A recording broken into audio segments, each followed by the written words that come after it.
Hello friends, welcome to our channel Naval Kumar. आज मैं आपके लिए सुप्रीम जादूगर एक्सप्लेन करने वाला हूँ। वीडियो को शुरू करने से पहले वीडियो को लाइक ज़रूर करें और चैनल को सब्सक्राइब करना बिल्कुल भी ना भूलें।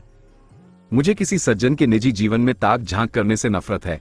जन ने झूठ बोला, लेकिन वो इतनी ईमानदार लग रही थी कि वो रेगिस्तान में रेत भी बेच लेती। फिर भी हमें संदेह है कि सर रोसेन की मृत्यु निषिद्ध जादू फॉरबिडन मैजिक के अभ्यास से संबंधित हो सकती है। मुझे ये जानने की जरूरत है कि क्या हाल ही में उनके जीवन में कुछ बदला है। शायद कोई नया परिचित, कोई नया शौक, कुछ भी। निषिद्ध कलाओं के उल्लेख पर बैरोनेस इजरा की झाइयां भी पीली पड़ गईं। गेलन महाद्वीप के सभी देशों में निषिद्ध जादू गैर कानूनी था। ये शब्द आमतौर पर उन सभी प्रकार के मंत्रों, स्पेल्स या आर्टिफैक्ट्स को संदर्भित करता था जो अपने लक्ष्यों के जीवन को बदलने में सक्षम थे और केवल उनके कास्ट करने वाले कास्टर को लाभ पहुंचाते थे। इसके उदाहरण स्लेव कॉलर्स या ग्रेटर अनडेड बनाना थे, क्योंकि दोनों एक जीवित प्राणी की स्वतंत्र इच्छा को छीन लेते थे। इसे एक मेज द्वारा किया जा सकने वाला सबसे अमानवीय कार्य माना जाता था। निषिद्ध जादू के उच्चतम रूपों के लिए मंत्रों या जादुई वस्तुओं को सशक्त बनाने के लिए दूसरों के जीवन का उपयोग करना आवश्यक था। ऐसा जादू चमत्कार पैदा कर सकता था, लेकिन केवल कई लोगों की जान की कीमत पर, और इसमें बहुत बड़े जोखिम थे। निषिद्ध जादू एक अप्राकृतिक प्रतिक्रिया थी जिसने संतुलन बिगाड़ने के लिए जीवन शक्ति, लाइफ फोर्स और माना की विशाल मात्रा का त्याग करके जादू के नियमों को पलटने की अनुमति दी थी। यह बहुत शक्तिशाली था, लेकिन बहुत अस्थिर भी था। एक छोटी सी गलती चमत्कार को दुस्वप्न में बदल सकती थी, जैसा कि ब्लैक स्टार के निर्माण के दौरान हुआ था। किसी भी प्रकार के जादू की तरह एक एकल मंत्र को पूर्ण करने के लिए कई प्रयासों की आवश्यकता होती थी, और उनमें से प्रत्येक प्राकृतिक आपदा के बराबर परिणाम ला सकता था। मैं निषिद्ध जादू के बारे में कुछ नहीं जानती, और मुझे यकीन है कि रोसेन भी नहीं जानते थे। वो एक आदर्श व्यक्ति नहीं थे, लेकिन उन्होंने कभी भी ऐसी घृणित चीज करने में सक्षम किसी व्यक्ति का साथ नहीं दिया होगा। बैरोनेस ने अपना पंखा इतनी जोर से दबाया कि उसके कुछ पंख गिर गए। दिलचस्प। जब आप कहती हैं कि वह एक आदर्श व्यक्ति नहीं थे, तो आपका क्या मतलब है? जन का स्वर मिलनसार बना रहा, भले ही उसने गवाह को अपनी जबान फिसलने के एहसास में तनावग्रस्त होते हुए देखा। ठीक है, हमारे दोस्तों के अधिकांश सामान्य दायरे की तरह रोसेन का जन्म एक अमीर परिवार में हुआ था। उन्होंने अपने जीवन में एक भी दिन काम नहीं किया जिससे वे आसानी से ऊब जाते थे। वे सबसे अलग तरीकों से मजा ढूंढते थे, कभी कभी अवैध तरीके भी। जैसे क्या? ज्यादा कुछ नहीं। वेश्यालय, गुप्त लड़ाई, जुआ क्लब। वो सिर्फ एक बैरोनेट थे। उनके पास अपनी वार्षिकी एन्युइटीज के स्रोतों को खतरे में डाले बिना खर्च करने के लिए बहुत कुछ नहीं था। शब्दों का दिलचस्प चुनाव। तो अगर उनके पास और पैसा होता तो वे क्या कर सकते थे? जन ने आगे दबाव डाला, क्योंकि उसका शिकार उसके जाल में उतना ही उलझता गया जितना उसने संघर्ष किया। मेरे पास जोड़ने के लिए कुछ नहीं है। इजरा खड़ी हो गई। जन के आरोप के कारण उसकी अभिव्यक्ति क्रोधित थी, लेकिन उसकी आंखें डरी हुई थी। अब मैं अकेला रहना चाहूंगी। मैं अभी भी शोक मना रही हूं। जैसा आप चाहें, बैरोनेस। अगर मैं आपकी जगह होती तो मैं अभी अपने सवालों के जवाब दे देती, अन्यथा अगली बार मैं इतनी कोमल नहीं होंगी। जन ने एक सक्रिय रेनेगेड की तरह नाटक को छोड़ दिया और अपनी धमकी पर जोर देने के लिए अपने शब्दों में मारने के इरादे, किलिंग इंटेंट, का एक अंश जोड़ दिया। बैरोनेस ने एक सेकंड के लिए कांस्टेबल की घूरती नजर का सामना किया, फिर उसकी आंखें ऊपर की ओर घूमी और वह धप से जमीन पर गिर गई। धिक्कार है। मुझे नफरत है जब वे बेहोश हो जाते हैं। मैं सबूत के बिना उससे अधिक आक्रामक तरीके से पूछताछ नहीं कर सकती। उसे जबरन जगाना कोई विकल्प नहीं है। एकमात्र सकारात्मक बात यह है कि अब मेरे पास उसकी जांच का एक अच्छा चिकित्सा कारण है। दित्स्टा, थिल और मनोहर ने बारी बारी से बेहोश कुलीन महिला पर अपने डायग्नोस्टिक स्पेल्स का उपयोग किया। मुझे लगता है कि उसने और रोसेन ने अपने सामाजिक दायरे से अधिक साझा किया था। दित्स्टा ने काम पूरा होने के बाद कहा, मुझे उसके शरीर में नशीली दवाओं और शराब के दुरुपयोग के निशान मिले हैं, जो प्रकृति में सामान्य और जादुई दोनों हैं। मुझे आश्चर्य नहीं होगा अगर वो धूल झाड़ने के बजाय उसे सूंघती हो। थिल ने सहमति में सिर हिलाया। जब उसने बैरोनेस पर इन्विगरेशन का उपयोग किया था, तो उसने उसके वायुमार्ग के अप्राकृतिक रूप से पतला होने पर ध्यान दिया था, जिसने उसके गुर्दे और लीवर को भारी नुकसान के साथ मिलकर उसे लंबे समय तक गलत तरीकों से मजा खोजने का इतिहास बताया था। बस इतना ही? मनोहर ने उपहास किया।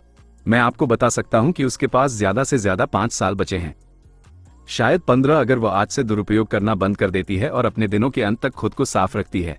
आप ये कैसे जानते हैं?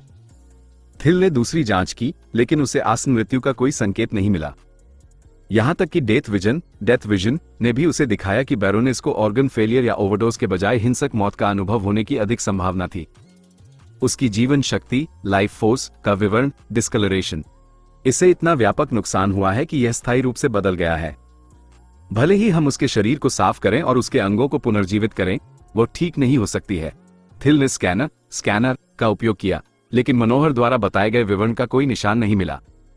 जीवन शक्ति की धुन पर ध्यान केंद्रित करने के बाद ही उसने देखा कि इसकी तीव्रता सामान्य से थोड़ी कम थी। मुझे लगता है कि उसे अकारण ही हीलिंग का देवता नहीं कहा जाता है, उसने सोचा जब वे बैरोनेस के घर से निकलकर अगले गवाहों के पास गए। अधिकांश पुरुष दिट्स्टा को प्रभावित करने के लिए इतने उत्सुक थे कि उन्हें दिवंगत बैरोनेट की बुराइयों की पुष्टि करने में कोई संकोच नहीं हुआ।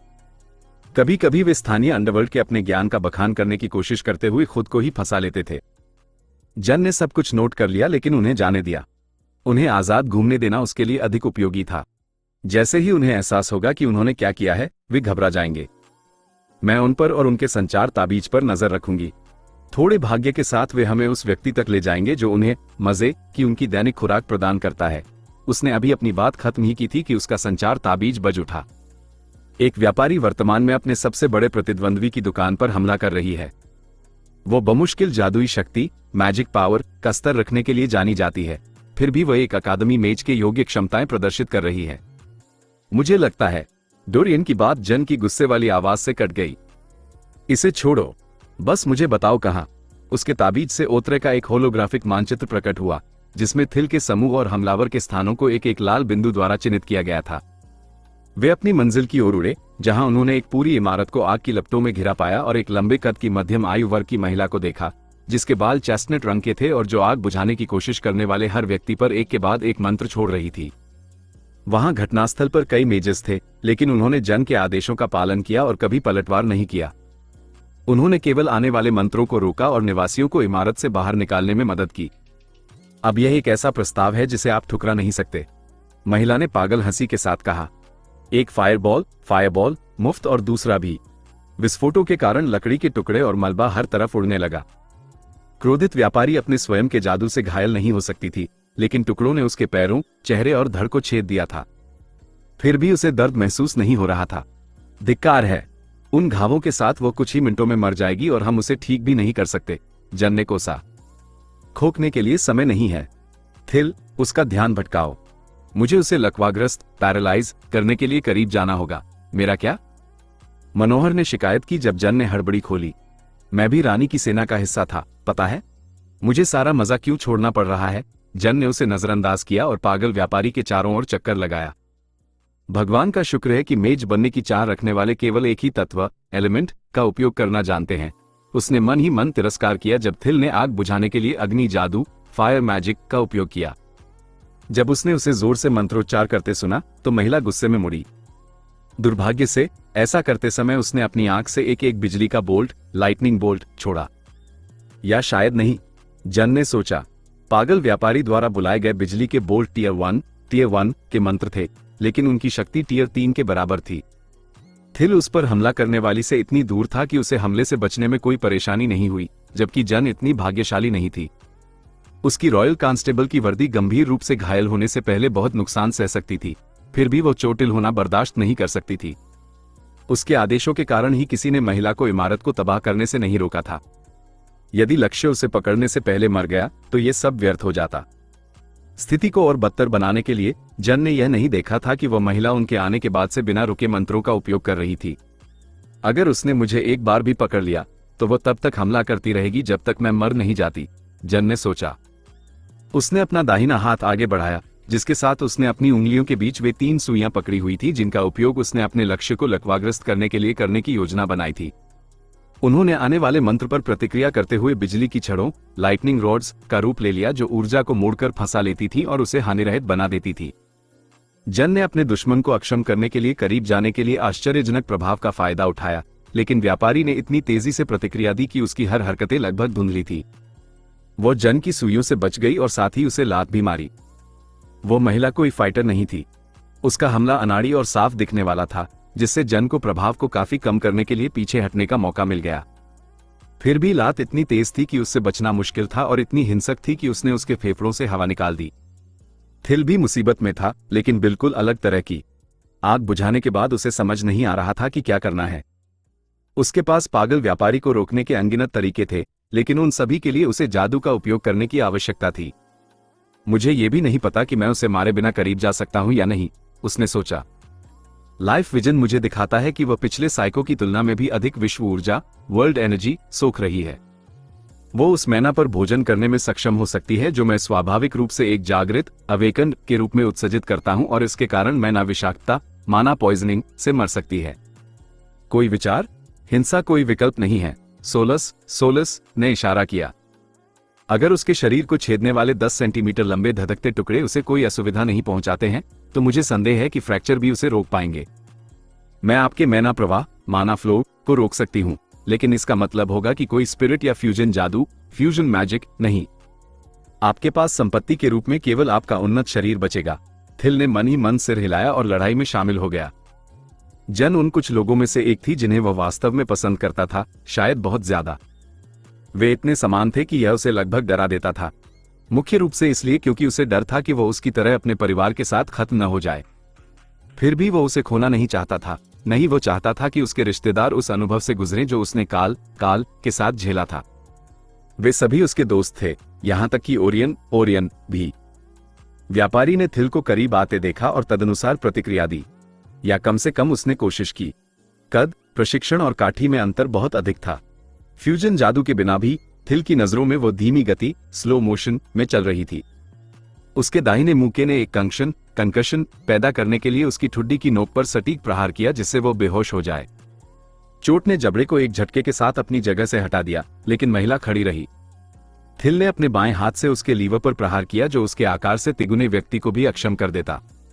जबड़ा एक और झटके के साथ खुद ही ठीक हो गया क्योंकि महिला ने अपनी मांसपेशियों को सिकोड़ा जिससे उसके शरीर में फंसे टुकड़े घातक प्रोजेक्टाइल्स में बदल गए। खुले घावों से खून की एक बूंद भी नहीं निकली जो तुरंत भर गए। लाइट जादू, लाइट मैजिक भी? ये किसी रिपोर्ट में नहीं था। जन अपने नंगे हाथों से कामचलाऊ गोलियों को रोकते हुए गुर्राए। वे किसी भी मंत्रमुग्ध कवच, एन्चांटेड आर्मर के लिए कोई खतरा नहीं थे, लेकिन एक भी आवारा गोली एक नागरिक को मारने के लिए काफी थी। बल्कि यह एक पूर्ण तात्विक सम्मिलन, फुल एलिमेंटल फ्यूजन की तरह है, सोलस ने समझाया। दर्द का कोई एहसास नहीं, तेज उपचार, विश्व ऊर्जा की अंतहीन आपूर्ति। मुझे नहीं लगता कि हम उसे जीवित पकड़ सकते हैं।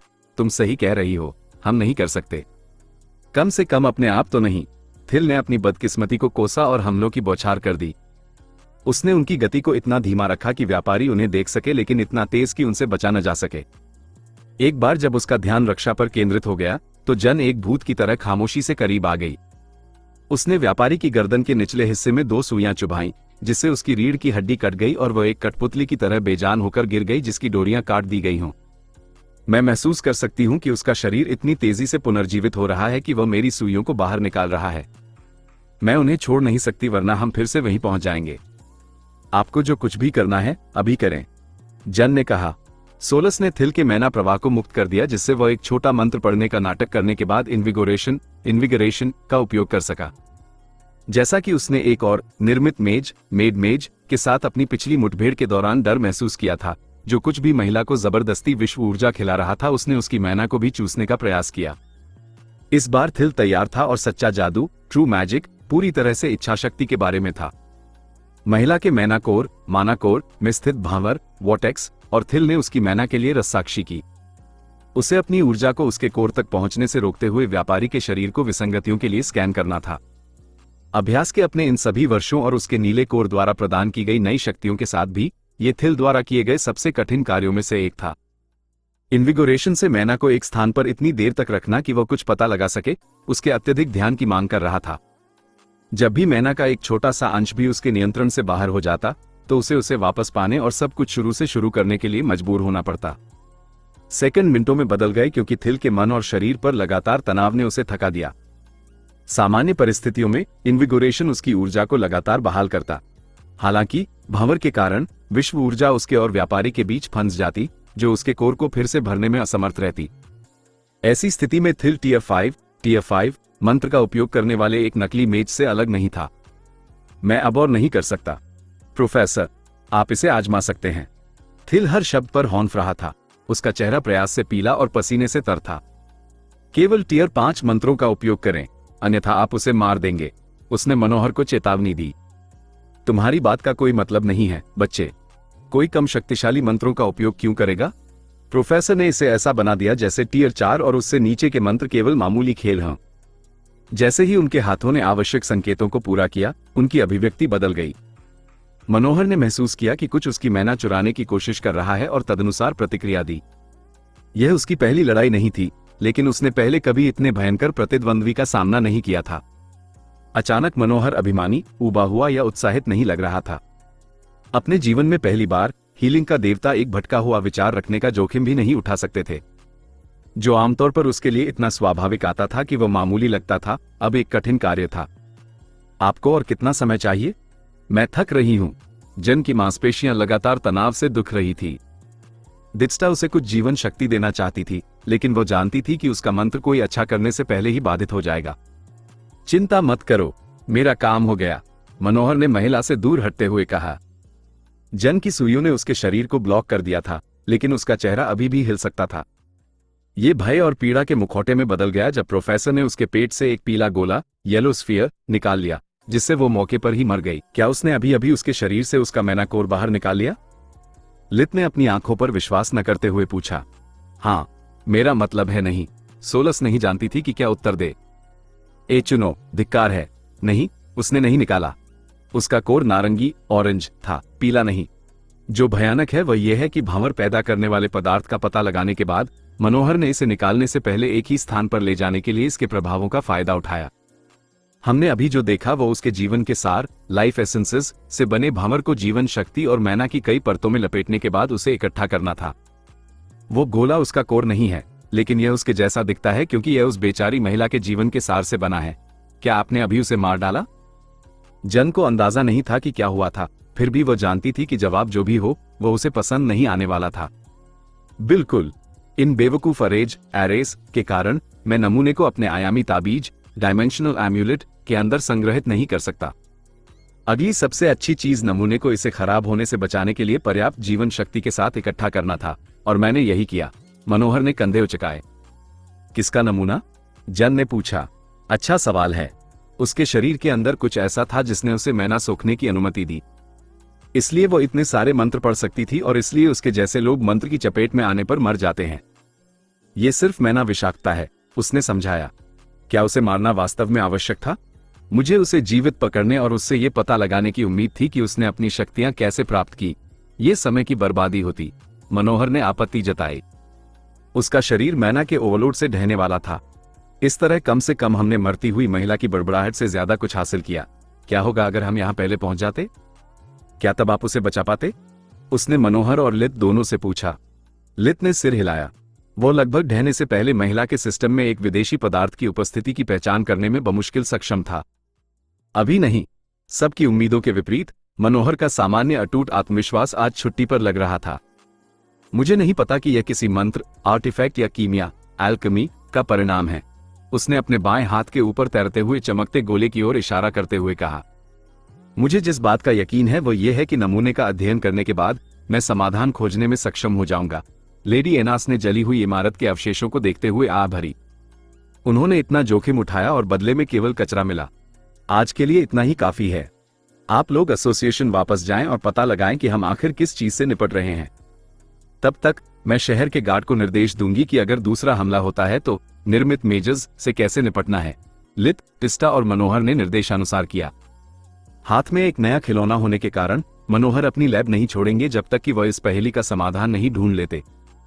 उन्होंने दोपहर का बाकी समय नमूने का अध्ययन करने में बिताया। एक पूर्ण विश्लेषण करने के लिए पर्याप्त नहीं था, लेकिन उन्हें जो मिला वो कम से कम परेशान करने वाला था। अज्ञात पदार्थ के जादुई घटक इतने खराब हो चुके थे कि उन्हें पहचाना नहीं जा सकता था। सिर्फ एक को छोड़कर, मानव ऊतक, ह्यूमन टिश्यू का एक छोटा टुकड़ा जो तब तक बढ़ने में सक्षम था जब तक वो मैना पर भोजन करने में सक्षम था। दिलचस्प। ये वास्तव में निषिद्ध जादू है, जैसा कि मैंने भविष्यवाणी की थी। मनोहर ने इसे विश्व ऊर्जा से अलग करने वाले एक लॉक्ड अरे के अंदर रखते हुए कहा। नमूना मैना क्रिस्टल से घिरा हुआ था जो उसे जीवित रहने के लिए पर्याप्त ऊर्जा प्रदान करेंगे, लेकिन बढ़ने के लिए पर्याप्त नहीं। कृपया, आपने ये भी कहा था कि यह एक शापित वस्तु के बारे में था। वो जो भी है वो वस्तु नहीं है। टिस्टा ने उसका मजा उड़ाया। शायद मैं गलत हूं। मनोहर ने आखिरी शब्द ऐसे उच्चारित किए जैसे कि वह अब तक का सबसे बुरा अपमान हो। और शायद नहीं, हम कल फिर से शुरू करेंगे। वो जारी रखना पसंद करते, लेकिन वे कर्फ्यू के लिए देर नहीं कर सकते थे। जन उन पर इतना भरोसा नहीं करती थी कि उन्हें इस तरह के संभावित खतरनाक नमूने के साथ अकेला छोड़ दे। एक बार जब टिस्टा और लित रात के खाने के लिए चले गए तो उन्हें भी लैब छोड़ने के लिए मजबूर होना पड़ा। वैसे आपने अपनी यात्राओं के लिए टेंट क्यों नहीं खरीदा? इस तरह आप हमेशा सो सकते थे, मैं ना गीजर हो या ना हो। वो या शायद आप खुद के लिए एक आर्टिफैक्ट बना सकते थे, टिस्टा ने पूछा। काश यह इतना आसान होता, लित ने आह भरी। मैं पागल, पैरानॉइड हूं, इसलिए मुझे माफ करना अगर कपड़े से बनी दीवार मुझे सुरक्षित महसूस नहीं कराती। मैं एक अरे सेट कर सकता हूं, लेकिन युद्ध के अलावा अन्य संरचनाओं के बारे में मेरा ज्ञान सीमित है। भले ही मैंने एक तकनीक सीख ली, लेकिन इसे पूरी रात चलाने के लिए मुझे बहुत सारे मैना क्रिस्टल की आवश्यकता होगी, वरना ये कुछ ही झटकों के बाद ढह जाएगा। मुझे आर्टिफैक्ट के बारे में शुरू मत करो। मैं अभी सबसे अच्छा जो कर सकता हूं वह है अपने उपकरणों की नकल बनाना। मेरे पास ऐसी चीज बनाने के लिए आवश्यक ज्ञान और अनुभव की कमी है। मैं अपना पैसा नाली में भी फेंक सकता हूं। ये बहुत तेज होगा और मुझे वही परिणाम मिलेंगे। क्या आपको लगता है कि कामिला मेरी बड़बड़ाहट के कारण नाराज होगी? मैंने आज सुबह बहुत बड़ी गड़बड़ कर दी थी। तुमने सच में की थी। लित का स्वर कड़वा हो गया। रात के खाने के बाद टिस्टा अपने कमरे में सोने चली गई जबकि लित ने जागे रहने का फैसला किया। वह थोड़ा चिंतित था क्योंकि कामिला अभी तक नहीं आई थी और वह जानता था कि कुछ गलत है। टिस्टा की सभी गलतियों के साथ भी कामिला अपने सामान्य स्वभाव की तुलना में बहुत अधिक तनावग्रस्त और दूर लग रही थी। 1 घंटे बाद ही वह आखिरकार होटल लौटी। उसकी मुस्कान जबरन थी और वह ऐसी लग रही थी जैसे वह टूटने के करीब हो। क्या आप रात के खाने के लिए कुछ ऑर्डर करना चाहती हैं? लित को इस बारे में थोड़ा अंदाजा था कि क्या हो रहा है, लेकिन वह उस पर बात करने के लिए दबाव नहीं डालना चाहता था। हाँ, कृपया, मुझे बहुत भूख लगी है, उसने उसकी आंखों में देखे बिना उत्तर दिया। उन्होंने उसके भोजन से पहले और दौरान अपना दिन कैसे बिताया, इसके बारे में छोटी मोटी बातें करते हुए समय बिताया। लित ने मृत महिला या जीवित ऊतक टिश्यू का उल्लेख करने से परहेज किया क्योंकि माहौल पहले से ही उदास था।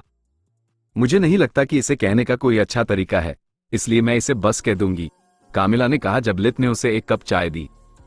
वो उसके प्रति जितना दयालु था, उसे उतना ही बुरा लग रहा था।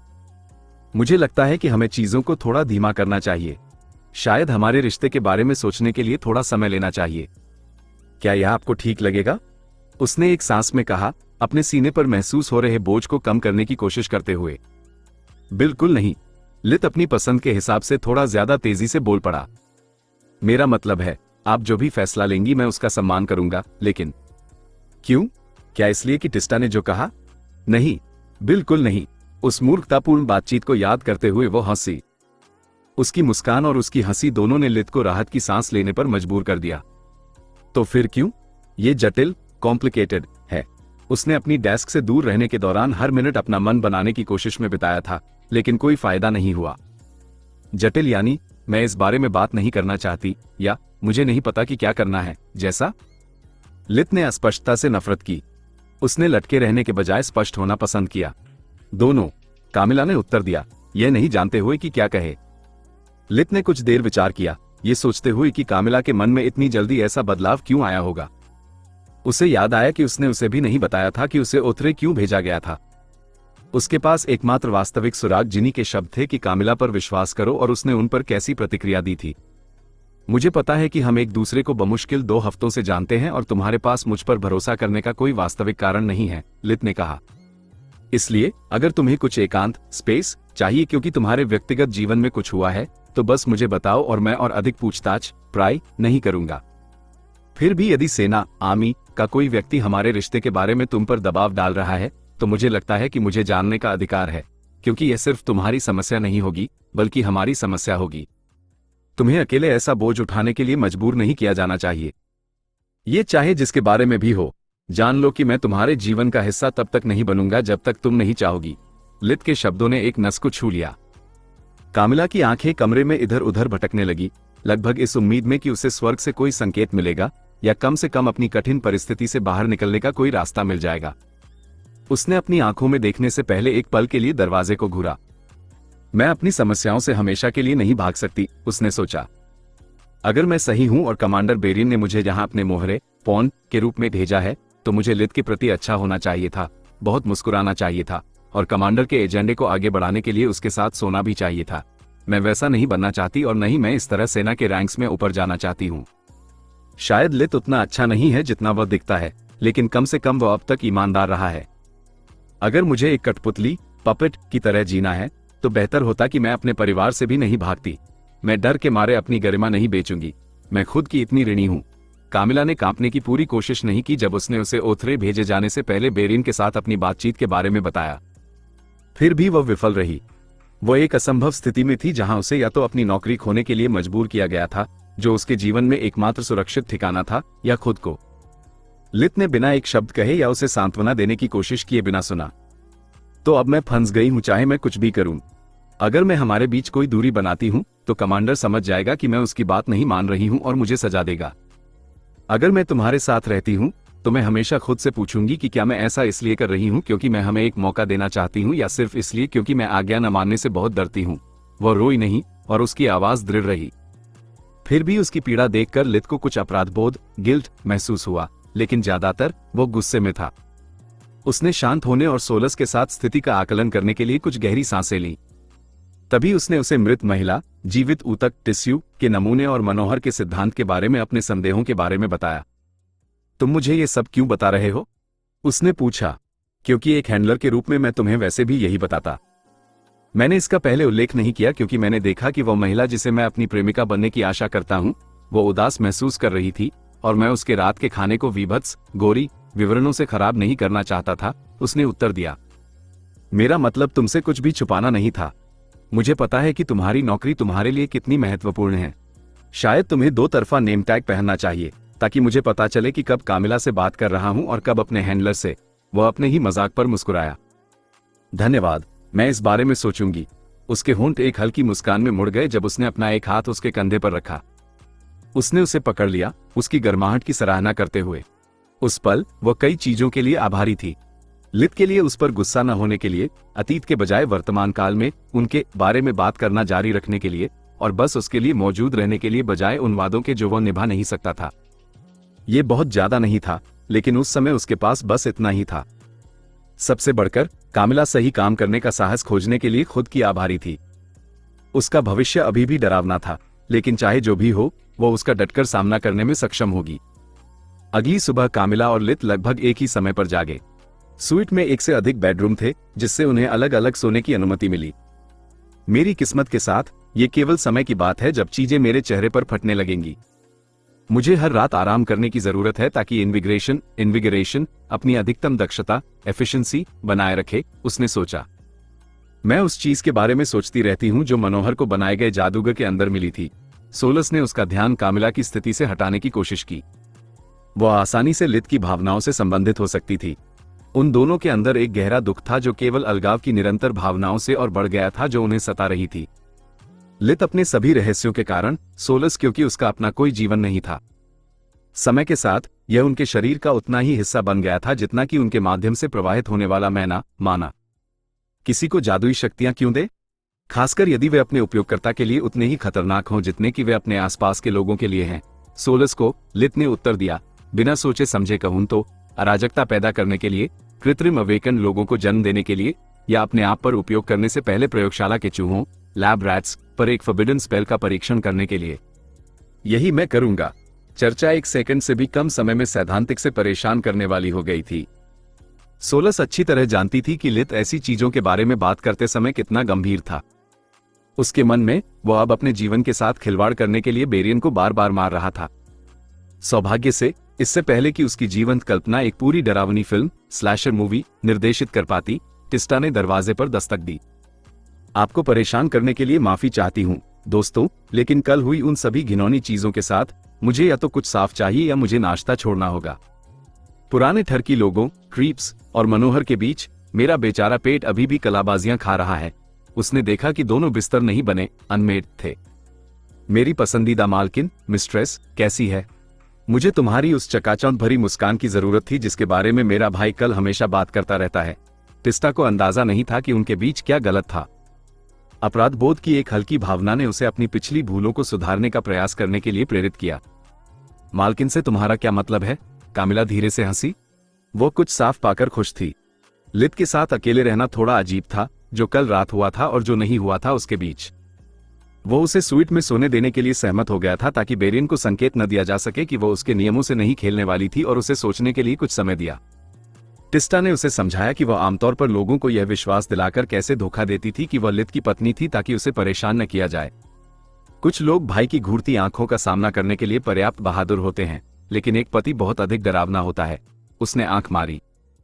तो इस ढूंढ मैस्करेड को जारी रखने के लिए मैंने तुम्हारा कमरा तुम्हारे नाम पर बुक किया, और अब होटल कर्मचारी सोचते हैं कि तुम उसकी मालकिन हो। कल तुम्हारे यहां आने ने काफी प्रभाव डाला। कामिला थोड़ा शर्मा गई और दिल खोलकर हंसी। ओह देवताओं, इसलिए रिसेप्शनिस्ट मुझे अजीब तरह से देख रहा था। टिस्टा में निश्चित रूप से मुझे शर्मिंदा करने की प्रतिभा है। फिर भी जितना अधिक समय वो दोनों भाई बहनों के साथ बिताती थी, उतना ही कम वो अकेला महसूस करती थी। तो दोस्तों, उम्मीद है आपको ये ऑडियो सीरीज़ पसंद आ रही होगी। अगर आपको वीडियो अच्छी लगे तो वीडियो को लाइक ज़रूर करें और हमारे चैनल नोवेल कुमार को सब्सक्राइब करना बिल्कुल भी ना भूलें। तो चलिए वीडियो को कंटिन्यू करते हैं। पाहों से पूछताछ करने में बिताई, लेकिन न तो जिरनी की बुद्धिमानी और न ही टिस्टा के आकर्षण ने कुछ ऐसा खोजने में कामयाबी हासिल की जो जांच को आगे बढ़ा सके। गबन, एम्बेजलमेंट, अवैध जुआ, चोरी का माल बेचना, ये सभी चीजें आज के दिन को शानदार बना देती यदि वे मौजूदा कार्य के लिए पूरी तरह से अप्रासंगिक न होती। जिरनी निराशा में बड़बड़ाई। जले पर नमक छिड़कने के लिए कल व्यापारी को हराने के बाद से कोई बनाया गया जादूगर मेज दिखाई नहीं दिया था। इसने उन्हें क्वारंटीन अरे के अंदर अभी भी रखे गए नमूने स्पेसिमेन के पीछे के रहस्य को सुझाने का केवल एक मौका दिया। क्या तुमने उस मीटबॉल से कुछ उपयोगी सीखा? उसने मनोहर से पूछा। बहुत सी बातें। पहला, इसे जीवित रखने के लिए माना और मांस की निरंतर आपूर्ति की आवश्यकता होती है। दूसरा, यह उपभोग किए गए मांस को अपने मांस में बदलने के लिए माना के एक हिस्से का उपयोग करता है और बाकी को किसी तरह जमा कर लिया जाता है। तीसरा, लफ। उसने उसे बीच में ही काट दिया क्योंकि मनोहर उपयोगी भाग को समझने में असमर्थ लग रहा था। ज्यादा कुछ नहीं। हम जानते हैं कि जिसने भी इसे बनाया है वो एक प्रतिभाशाली जीनियस व्यक्ति है और वे फॉरबिडन मैजिक का उपयोग करते हैं। अब तक हमारे पास इसके उद्देश्य या इसके स्रोत को ट्रैक करने के बारे में कोई सुराग नहीं है, उसने उत्तर दिया, जिससे उसने आ भरी। अभी हम बहुत कुछ नहीं कर सकते। तुम तीनों लैब में वापस जाओ और कृपया मुझे अच्छी खबर सुनाओ। मेज फेलहोन और मुझे मार्क्विस लैंजा, उथरे के शासक, द्वारा बुलाया गया है। वो हमारे परिणामों से बहुत खुश नहीं लग रहे हैं। क्या वो सचमुच हमसे एक दिन में मामला सुझाने की उम्मीद कर रहे थे? वो हमसे घास को सोने में बदलने की मांग क्यों नहीं करते? टिस्टा ने व्यंग्यपूर्वक कहा। हमारे आगमन से पहले वो वही थे जिन्हें क्राउन ने चल रहे संकट के लिए जवाबदेह ठहराया था। मुझे लगता है कि बूढ़ा व्यक्ति हम पर दोष मढ़ने और समस्या से अपना हाथ धोने के लिए उत्सुक है। मुझे जानकारी देते रहना, मैं भी वैसा ही करूंगी। जैसे ही वे मार्क्विस के कार्यालय में पहुंचे, जिरनी और डोरियन दोनों को स्पष्ट अंदाजा था कि क्या उम्मीद की जाए। फेलहोन, तुम्हारे विशेषज्ञों का क्या फायदा? 24 घंटों से भी कम समय में उन्होंने मेरी महीनों की कड़ी मेहनत बर्बाद कर दी। क्राउन को इसकी सूचना दी जाएगी और मेरा विश्वास करो, वे प्रसन्न नहीं होंगे, लैंजा ने अपनी काली मूंछों को सहलाते हुए कहा। मार्क्विस 50 के दशक के उत्तरार्ध में एक व्यक्ति था, लगभग 1.67 मीटर 5 फीट 6 इंचेस लंबा, धूसर, ग्रेइंग, काले बालों और एक चौड़े पेट के साथ, जो अच्छे भोजन के प्रति उसके प्रेम का प्रमाण था। कड़ाके की ठंड और खुली खिड़की के बावजूद उसे पसीना आ रहा था। उसके शरीर की अत्यधिक चर्बी ने लेडी अर्नेस्ट को मन बनाने में मदद की। आज मैं दोपहर के भोजन में भुना हुआ सूअर का मांस, रोस्टेड पोर्क खाऊंगी, उसने सोचा, जबकि वह विचार कर रही थी कि उसके भोजन के लिए कौन सा साइड डिश बेहतर अनुकूल है, जबकि वह उसके चिल्लाने को सुनने का नाटक कर रही थी। कम से कम जब तक मैंने जांच की निगरानी की, तब तक बनाए गए जादूगरों को संभालते समय होने वाला अतिरिक्त नुकसान, कोलैटरल डैमेज, न्यूनतम था। तुमने दिन के उजाले में एक अकेले को पूरी इमारत जलाने की अनुमति दी। क्या तुम्हें अंदाजा है कि तुमने कितने जीवन नष्ट कर दिए हैं? या तुमने कितनी दहशत पैदा की है? उसने सफेद झूठ बोला। बनाए गए जादूगरों ने पहले ही काफी नुकसान किया था और उनके पीड़ितों की संख्या दोहरे अंकों, डबल डिजिट्स तक पहुंच गई थी। मार्क्विस के संकट प्रबंधन में एकमात्र अंतर यह था कि बनाए गए जादूगर पहले स्पेल पर ही मर जाते थे और पीड़ितों को चुप्पी साधने के लिए मजबूर किया जाता था। सर्दी आ रही है और मेरे पास 6 परिवार हैं जिन्होंने सब कुछ खो दिया है, बिना रहने की जगह के भी। व्यापारी मेरे पास दावा करते हुए आए कि आग ने सैकड़ों चांदी के सिक्कों के मूल्य का माल नष्ट कर दिया है। इसके लिए कौन भुगतान करने जा रहा है? मार्क्वस की आवाज आक्रोशित थी, लेकिन उसकी मुस्कान कुछ और ही कहानी बयां कर रही थी। उनकी विफलता जितनी बड़ी होगी, मेरी तुलना में उतनी ही नगण्य लगेगी, उसने सोचा। एसोसिएशन सभी खर्चों को कवर करेगी, डोरियन ने अपना सिर हिलाते हुए कहा। मुझे शर्त है कि उस पैसे का एक अच्छा हिस्सा उसकी जेब में जाएगा। उसने वास्तव में यही सोचा था। ये कम से कम इतना तो है जो आप कर सकते हैं, मार्क्वस ने कहा। आपकी अक्षमता ने ओथरे के प्रतिष्ठानों को अपार नुकसान पहुंचाया है। अब हर कोई बनाए गए जादूगरों के बारे में जानता है। लोग इतने डरे हुए हैं कि वे अपनी जान जोखिम में डालने के बजाय पूरे दिन घर पर रहना पसंद करते हैं। यहां तक कि मेरी बेचारी माइना को साप्ताहिक गाला रद्द करना पड़ा जो हम अपने घर में आयोजित करते हैं, क्योंकि हमारा एक भी दोस्त आने को तैयार नहीं है। मुझे पता है कि आप परेशान हैं, पिताजी, लेकिन आप इन लोगों के साथ अन्याय कर रहे हैं। माइना कमरे में दाखिल हुई। उसके पीछे एक नौकरानी, हाउसमेड, भी थी। वो 20 के दशक की शुरुआत में एक आश्चर्यजनक युवती थी, जिसके हल्के भूरे, चेस्टनट बाल और नीली आंखें थी। माइना अपने पिता जितनी ही लंबी थी। उसने एक तन पीली शाम की पोशाक, इवनिंग ड्रेस, पहनी थी जो उसके मुलायम शरीर के आकार, कर्व्स पर जोर दे रही थी। यह क्या बला है? माइना के आगमन ने जिरनी की उस आंतरिक बहस को बीच में ही रोक दिया कि उसके भोजन के साथ कौन सी शराब सबसे अच्छी रहेगी। वे ऐसे लग रहे हैं जैसे उन्हें सुंदरी और सुअर की कहानी से बाहर निकाला गया हो। एकमात्र उचित स्पष्टीकरण यह है कि वह गोद ली गई है। लोगों के रोजाना लापता होने और नीले स्तंभों द्वारा हमारे साथियों की बलि लेने के बीच हमारे सामाजिक दायरे के अधिकांश सदस्य हफ्तों पहले ओथरे छोड़ चुके हैं। यहां तक कि हमारे दोस्त भी आपके कौशल पर भरोसा नहीं करते हैं। मेज फेलहोन संदेह के लाभ, बेनिफिट ऑफ द डाउट, के पात्र हैं। माइना ने गुस्से वाले लहजे में कहा। निश्चित रूप से गोद ली गई है, जिरनी ने सोचा। लेकिन कद्दू, पंपकिन। मार्क्वस शर्मिंदगी से लाल हो गया। कोई लेकिन नहीं, पिताजी। क्या आपने उन्हें काउंट ज़ोल्वर के बारे में बताया है? उसने उसे बीच में ही काट दिया। नहीं, उसने नहीं बताया। तुम्हें क्यों लगता है कि उसे बताना चाहिए था? जिरनी ने पूछा। काउंट ज़ोल्वर एक पागल है। वह अपने परिवार में इकलौता है जो बिना किसी जादुई शक्ति के पैदा हुआ था। वह हमेशा से अपने भाई बहनों की तरह शक्तिशाली बनने के सपने के प्रति जुनूनी रहा है। उसने जादूगरों, एल्केमिस्ट और हर उस ढोंगी, शार्लटन को भुगतान करने के लिए एक छोटी संपत्ति बर्बाद कर दी जिसने उससे वादा किया था कि वे जादू के लिए उसकी प्रतिभा को बढ़ा सकते हैं। जब मैंने सुना कि आम लोग अचानक शक्तिशाली जादूगरों में बदल रहे हैं, तो वो पहला संदिग्ध था जो मेरे मन में आया। फिर भी मेरे पिता ने भी मेरी बात नहीं सुनी, क्योंकि ज़ोल्वर घराना उनके सबसे वफादार दरबारियों, रिटेनर्स, में से है। अपनी जबान पर लगाम लगाओ, युवा मिस। मार्क्वस ने अपना जोश वापस पा लिया था। मैं तुम्हें अपने पिता या हमारे प्रिय मित्रों की निंदा करने की अनुमति नहीं दूंगा, क्योंकि तुम्हें एक अभागे सज्जन के लिए कोई दया नहीं है। अपने कमरे में जाओ, अभी। माइना और नौकरानी मार्क्वस के कार्यालय से बाहर चली गईं, लेकिन उससे पहले युवती ने गलती से मार्क्वस की मेज को टक्कर मार दी और उसके दस्तावेजों पर एक स्याही की दवात, इंकवेल, गिरा दी। घंटों की कड़ी मेहनत एक पल में खत्म हो गई और माइना चली गई। जिरनी और डोरियन ने मदद के लिए लोन्जा की हताश गुहारों को नजरअंदाज किया और काउंट के बारे में अधिक विवरण प्राप्त करने के लिए कार्यालय के बाहर युवा मिस का पीछा किया। इस बीच मेज एसोसिएशन की भूमिगत प्रयोगशाला, अंडरग्राउंड लैब, में 3 हीलर्स जीवित ऊतक, टिश्यू, का अध्ययन करते रहे। जिस क्षण उन्होंने इसे क्वारंटीन अरे से हटाया था, इसने अपना विकास फिर से शुरू कर दिया था। ये शिकार गेम के हर टुकड़े के साथ बड़ा होता जा रहा था, जिसे वे अपने परीक्षणों के दौरान उसे खिलाने के लिए मजबूर थे। मुझे लगता है कि इसे फिर से सील करना एक अच्छा विचार होगा, टिस्टा ने कहा। इसकी विकास दर कल की तुलना में बहुत तेज है। कुछ बहुत गलत है, बकवास, मनोहर ने उत्तर दिया। हमारे पास जितने अधिक नमूने, स्पेसिमेन, होंगे, हम उतने ही अधिक प्रयोग कर सकते हैं। बिना किसी मेजबान, होस्ट, के यह चीज शक्तिहीन है। एक अच्छा हीलर हमेशा सतर्क रहता है, लेकिन अज्ञात से भी नहीं डरता। जैसे ही मनोहर ने अपनी बात खत्म की, जीवित ऊतक, जो अब एक छोटे कुत्ते जितना बड़ा था, छटपटाने और मुड़ने लगा जब तक कि उसने केवल नसों और मांसपेशियों से बना एक मानव जैसा आकार नहीं ले लिया। अज्ञात से। इसके कृत्रिम मुंह ने एक आवाज के साथ प्रतिध्वनि की जो प्रोफेसर की आवाज के समान थी। जबकि मनोहर ने नमूने को वापस क्वारंटीन अरे के अंदर रखने के लिए बिजली की गति, ब्रेकनेक स्पीड, से T5 स्पेल किया, जीवित ऊतक ने फिर से रूप बदल लिया। जीवित ऊतक ने जो नया रूप धारण किया था, वह एक बिना विशेषताओं वाले मानव सिर का था, जिसकी गर्दन पतली थी और जो बाएं कंधे की रूपरेखा के साथ समाप्त होती थी।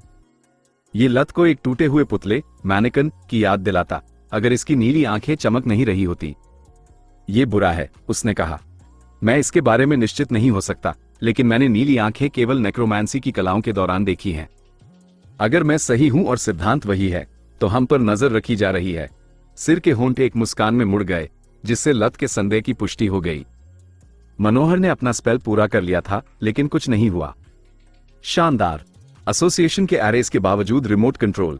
प्रोफेसर ने वह अभिमंत्रित ट्रे, एन्चांटेड ट्रे, ली जिस पर नमूना रखा गया था, ताकि उसे फिर से क्वारंटीन अरे के अंदर बंद किया जा सके। अचानक कटी हुई गर्दन और कंधे से मांस के पतले तंतु, टेंड्रिल्स, निकले, जो उसकी बाहों के चारों ओर लिपट गए। कुछ नहीं हुआ, फिर से। और मनोहर उस चीज की हैरान अभिव्यक्ति पर मुस्कुराया। तंतुओं ने उसकी बाहों को छोड़ दिया और सीधे उसके चेहरे की ओर बढ़े, लेकिन मनोहर के चारों ओर प्रकाश की एक पतली बाधा, बैरियर, ने उन्हें उसकी त्वचा को छूने से रोक दिया। जैसा कि मैंने कहा, बिना किसी मेजबान के तुम शक्तिहीन हो। तुम पहली कीट, पेस्ट, नहीं हो जिसका मैंने सामना किया है। मैं बस तुम्हारे इस रूप की सीमाओं का परीक्षण कर रहा था। तुम सचमुच उतने ही कष्टप्रद, अननोइंग और अहंकारी, एरोगेंट हो जितना वे तुम्हारे बारे में कहते हैं। सिर ने एक नर्म, स्त्री स्वर में उत्तर दिया जो टिस्टा के समान था। चलो देखते हैं कि तुम इस पर कैसे प्रतिक्रिया देते हो। टिस्टा और लत एक नकली जादू, फेक मैजिक स्पेल करने का नाटक करते हुए पीछे हट गए। दूसरी ओर मनोहर टस से मज नहीं हुआ। तुम सिर्फ मेरा समय बर्बाद कर रहे हो। दरवाजा बंद है। मैंने हम तीनों की रक्षा की है और मैं अपने नमूने को मरने नहीं दूंगा। तुम, कृपया प्रोफेसर, मुझे जाने दो। मदद करो, कोई मेरी मदद करो। चेहरा एक डरी हुई रोने वाली आवाज में चिल्लाया। हमेशा की तरह टिस्टा ने लैब के बाहर पहरा दे रहे जादूगरों पर काफी प्रभाव डाला था, जैसा कि मनोहर ने बिल्कुल अलग कारणों से किया था। जैसे ही उन्होंने टिस्टा को मदद के लिए चिल्लाते हुए सुना, उन्होंने सबसे बुरा मान लिया और सुदृढ़ीकरण, रीइंफोर्समेंट्स बुलाते हुए दरवाजा खोल दिया। तुम्हें बताया था कि वो एक कमीना, क्रीप है। तुम्हारे मुझ पर 20 तांबे के सिक्के बकाया हैं। मेज ट्रिवान ने अपने साथी मेज एसर से कहा। दरवाजा बंद करो, तुम मूर्ख। क्या तुम देख नहीं सकते कि मैं व्यस्त हूं? मनोहर आक्रोश में चिल्लाया। उस चीज ने फिर से रूप बदल लिया था, टिस्टा की विशेषताओं को अपना लिया था और चेहरे का वो आधा हिस्सा पिघला दिया था जो गार्ड के सामने नहीं था। पिघले हुए मांस ने एक नंगा कंधा और एक हाथ का हिस्सा बना लिया था। इसके तंतु नमूने को नुकसान पहुंचाए बिना जीवित ऊतक से मुक्त होने के उसके सर्वोत्तम प्रयासों के बावजूद मनोहर के शरीर से चिपके हुए थे। तो गार्ड ने जो देखा वह एक अर्धनग्न युवती थी जिसका शरीर प्रोफेसर के पर्याप्त लबादे, रोब से ढका हुआ था और वह मदद के लिए चिल्ला रही थी। मेरी मदद करो। उसने मेरा बलात्कार करने की कोशिश की। सिर सुबकने लगा, जिससे दोनों गार्ड पागल हो गए। उन्होंने अपने हमशक्ल, डॉपलगैंगर, को डर के मारे घूर रही असली टिस्टा को पीछे खड़े देखा भी नहीं। अच्छी कोशिश है, लेकिन कोई भी इतना मूर्ख नहीं है कि विश्वास करे। मनोहर को हवा के दो भारी उच्च दबाव वाले झटकों, विंड ब्लोज, ने बीच में ही रोक दिया, जिसने उसे पास के एक स्तंभ से टकरा दिया और उसे बेहोश कर दिया। ये टियर 3 स्पेल, सॉफ्ट ब्लास्ट, था, एक गैर घातक वायु जादू, नॉन लीथल एयर मैजिक, जो बंधक स्थितियों के मामले में तैयार किया गया था। यह सब इतनी तेजी से हुआ कि टिस्टा और लिद के पास प्रतिक्रिया करने के लिए मुश्किल से समय था। सिर मनोहर के शरीर से उछला और अब सुस्त गार्ड की ओर भागा। लत ने स्पिरिट मैजिक के साथ उसे पकड़ने का प्रयास किया, जबकि टिस्टा ने उसकी प्रगति को रोकने के लिए 10 सेंटीमीटर 4 मोटी मिट्टी की दीवार खड़ी कर दी। जैसे ही उसने माना तंतुओं के दबाव को महसूस किया, उस चीज ने उनसे बचने के लिए खुद को छोटे टुकड़ों में विभाजित कर लिया और बाधा की ओर बढ़ी। छोटे हिस्से टिस्टा के जादू के अंदर फंस गए, लेकिन प्रभाव ने कई दरारें पैदा कर दी और इसकी संरचना को इतना कमजोर कर दिया कि 2 सबसे बड़े टुकड़ों को दीवार के दूसरी तरफ पहुंचने की अनुमति मिल गई। वे इतने शक्तिशाली कैसे हो सकते हैं? लत ने टूटी हुई बाधा को विस्मय से देखते हुए सोचा। वो चीज पूरी तरह से विश्व ऊर्जा, वर्ल्ड एनर्जी, से भरी हुई है। पहले व्यापारी और बाद में हमारे प्रयोगों ने उसे मन भर भोजन करने की अनुमति दी। क्या तुम्हें मनोहर के शब्द याद हैं? आधा माना शुरू से ही जमा था, सोलस ने समझाया। टिस्टा ने समय बर्बाद नहीं किया और दीवार को अंदर ही अंदर विस्फोट, इम्प्लोड कर दिया, जिससे उसके अंदर अभी भी फंसे हुए सभी टुकड़ों को नष्ट कर दिया गया और एक ही बार में उनके देखने का रास्ता साफ हो गया। दुर्भाग्य से बहुत देर हो चुकी थी। जीवित ऊतक ने जादूगरों को अपने मेजबान, होस्ट, में बदल दिया था और दोनों शरीरों को एक में मिला रहा था। लानत है, हम अपने नमूने को अलविदा कह सकते हैं, लत ने अज्ञात दुश्मन को कोसा। उस चीज ने एक मैजिकल बीस्ट को एक जादूगर जितना मजबूत बना दिया। मैं ये पता लगाने का जोखिम नहीं उठा सकता कि यह एक सभ्य कोर वाले किसी व्यक्ति के साथ क्या कर सकता है। गार्ड दोनों के पास ब्राइट ग्रीन कोर्स थे, सोलस ने सोचा। मुझे नहीं पता कि एक शरीर में 2 माना कोर्स कैसे प्रतिक्रिया करेंगे, लेकिन जो पहले हुआ उसके आधार पर यह ब्लू कोट जादूगर से लड़ने जैसा होना चाहिए। टिस्टा, मैं ऊपर वार करूंगा, तुम नीचे वार करना, हमें। युद्ध की तपिश में लत पूरी तरह से भूल गया था कि उसकी बहन ने कभी अबोमिनेशन, बालकों के अनडेड में से एक या उन राक्षसों में से किसी को नहीं देखा था जो वर्षों से उसका मुख्य काम रहे थे। तिस्ता भूत की तरह पीली पड़ गई थी। दोनों जादूगरों के शरीर से अपनी नजर हटाने में असमर्थ थी क्योंकि वे अंदर से बाहर की ओर मुड़ रहे थे। उनकी हड्डियां टूट गईं और आपस में जुड़कर मोटे अंग बन गए। उनका मांस फट रहा था और बाहर की ओर निकल रहा था, और जब भी कोई रक्तवाहिका, ब्लड वेसल, बढ़ते हुए दबाव को सहन करने में असमर्थ साबित होती तो खून की धार फूट पड़ती, बस एक पल बाद ठीक होने के लिए। लित ने मनोहर की ओर देखा, जो अभी भी फर्श पर था और उसके सिर के नीचे खून का एक छोटा सा पूल बन रहा था। हमारे पास ज्यादा समय नहीं बचा है, लत की अपनी आवाज का उपयोग करते हुए बाएं सिर ने कहा। चलो खेलते हैं, दाहिने सिर ने कहा, मनोहर की आवाज को और भी अधिक कष्टप्रद बनाने के अविश्वसनीय कार्य को पूरा करते हुए। काउंट लैंजा की हवेली बाहर का गलियारा सुखद रूप से गर्म था। आपके आरोप काउंट ज़ोल्वर को कुछ गंभीर संकट में डाल सकते हैं। आपको इतना यकीन क्यों है कि वह बनाए गए जादूगरों के पीछे हो सकता है? जिरनी ने पूछा। तुम उसे वैसा नहीं जानते जैसा मैं जानती हूं। भले ही वह अपने पिता के कार्यालय से दूर थी, माइना लांजा अपने साझा अतीत को याद करते हुए कांप गई। आयरक हमेशा से माचिस के बिना आग जलाने में सक्षम किसी भी व्यक्ति से ईर्ष्या करता रहा है। वो केवल प्रतिभावान ही नहीं है, वो घरेलू जादू, चौ मैजिक का भी उपयोग नहीं कर सकता। वर्षों के दौरान ईर्ष्या नफरत में बदल गई। यह इस हद तक पहुंच गई है कि उसने अपने कर्मचारियों को जादू का उपयोग करने से मना कर दिया है। पिछली बार जब मैं उससे मिलने गई थी तो आयरक ने एक गिलास पानी बनाने के लिए एक खानसामा बटलर को लगभग पीट पीट कर मार डाला था। उसकी सुंदर नीली आंखें नम हो गईं। वो एक पागल की तरह चिल्ला रहा था, अपने सम्मान को बहाल करने के बारे में बड़बड़ा रहा था। उसकी आंखों में एक उन्मत्त, फीवरिश चमक थी, जैसे वह पागल हो गया हो। आपकी मदद के लिए धन्यवाद। मैं आपको विश्वास दिलाती हूं कि हम आयरक ज़ोल्वर से मिलने जाएंगे, जिन्नी ने कहा। इन शब्दों पर माइना ने विदा लेने से पहले कृतज्ञता से भरी नजर के साथ उन्हें सम्मानपूर्वक प्रणाम कर्टसी किया। माइना के साथ आई नौकरानी अपनी मालकिन के पीछे जाने से पहले हिचकिचाई। जिरनी ने यह नहीं छोड़ा था कि कैसे नौकरानी पूरी बातचीत के दौरान उसके कांस्टेबल बैज को घूरती रही थी, और न ही यह कि उसने खुद को बोलने से रोकने के लिए एक से अधिक बार अपने निचले होंठ को काटा था। लेडी अर्नर्स ने कोने के पास गायब होने से पहले उसे पकड़ लिया। क्या आप कुछ और कहना चाहेंगी, मिस? जिरनी ने पूछा। नौकरानी घबराकर पीछे मुड़ी, जवाब देने से पहले यह सुनिश्चित किया कि कोई नजर में न हो। कृपया मार्क्वस की बात न सुने, वो आपको कहानी का केवल आधा हिस्सा बता रहे हैं। आज की वीडियो बस यही तक थी। मिलते हैं अगले वीडियो में, तब तक के लिए bye bye, tata, take care.